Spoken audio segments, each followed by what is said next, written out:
वेळ. काय आहे ही वेळ? कधी विचार केलाय का याबद्दल?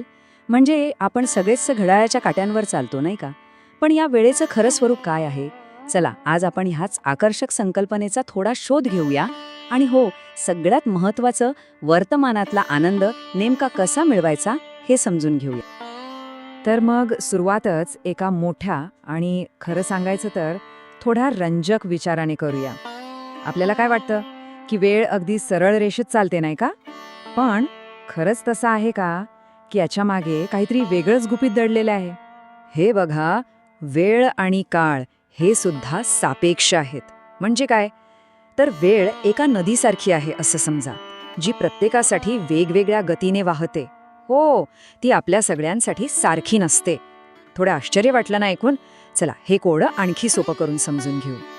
जरा विचार करा, आज म्हणजे नेमकं काय? बघा, जो आपला आज आहे तोच उद्यासाठी काय असणार आहे? काल, बरोबर? आणि कालसाठी तोच दिवस काय होता? उद्या. म्हणजे याचा अर्थ असा होतो का की आपण एकाच वेळी भूतकाळात आणि भविष्यकाळात जगतोय? खरं तर वर्तमान काळ हा या दोन्हांना जोडणारा एक खूप महत्त्वाचा दुवा आहे. आता वेळेचं स्वरूप जितकं गुंतागुंतीचं आहे ना, तितकंच किंबहुना त्याहून जास्त आपलं मन आहे. आपलं मन काय करतं? तर या वेळेच्या संकल्पनेसोबत एक खेळ खेळतं. आणि गंमत म्हणजे अनेकदा आपणच त्यात अडकून पडतो, एका अशा चक्रात जिथून बाहेर पडणं खूपच कठीण वाटायला लागतं. आणि ते चक्र कसलं आहे? तर आपण आपली बहुतेक ऊर्जा फक्त दोन गोष्टींची चिंता करण्यात घालवतो. एक म्हणजे भूतकाळ आणि दुसरा म्हणजे भविष्यकाळ. आपल्या मनात सतत तेच दोन प्रश्न, अरे रे, असं का घडलं आणि आता पुढे काय होणार? भूतकाळातील चुका आणि भविष्याची चिंता, आणि यातच आपण आपला खरा आजचा क्षण गमावून बसतो. हे ऐकून कदाचित धक्का बसेल, पण कल्पना करा, आपली जवळपास 90% 90% मानसिक ऊर्जा फक्त भूतकाळ आणि भविष्याच्या विचारातच वाया जाते. आणि जो वर्तमान क्षण खऱ्या अर्थाने आपल्या हातात आहे, त्याच्यासाठी आपण किती ऊर्जा ठेवतो? फक्त 10%. ठीक आहे, मग या चिंतेच्या चक्रातून बाहेर कसं पडायचं, यावर उपाय काय? ह्याचं उत्तर आहे ना, ते एका आश्चर्यकारक सत्यात दडलेलं आहे. आपल्याला फक्त हे समजून घ्यायचंय की हा भूतकाळ आणि भविष्यकाळ यांचा जन्म नेमका होतो कुठून? एकदा का हे कळलं की उपाय आपोआप सापडेल.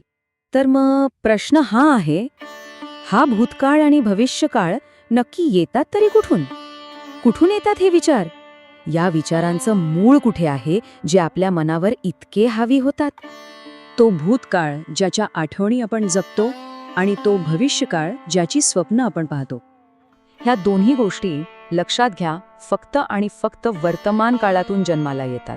हो, आपला आजचा प्रत्येक क्षण आपला भूतकाळ घडवत असतो आणि त्याच वेळी आपल्या भविष्याचा पाया रचत असतो.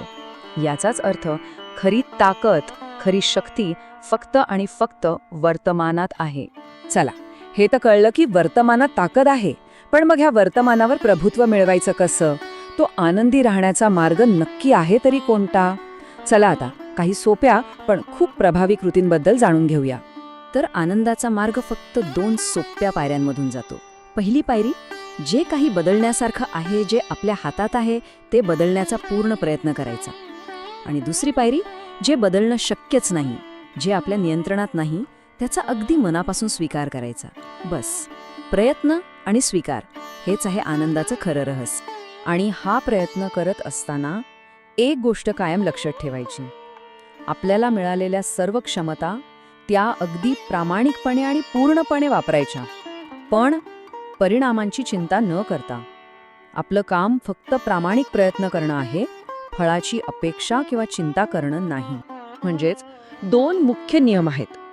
नियम पहिला, परिणामांची चिंता करायची नाही. आणि नियम दुसरा, जे काही स्वीकारलं आहे त्याबद्दल अजिबात तक्रार करायची नाही. हे 2 नियम जर पाळले तर आनंदाचा प्रवास खूपच सोपा होऊन जाईल. बरं, पण हे सगळं करायचं का? म्हणजे हे प्रयत्न, हा स्वीकार, या सगळ्या कष्टांमागे, या सगळ्या विचारांमागे आपलं अंतिम ध्येय तरी काय आहे? ह्या सगळ्याच्या मुळाशी एकच अंतिम हेतू आहे, आणि तो म्हणजे आनंद. आपण आयुष्यात जे काही करतो, प्रत्येक कृतीच्या मागे कुठेतरी आनंदाचाच शोध असतो. कारण आनंद हेच आपल्या जीवनाचं अंतिम उद्दिष्ट आहे.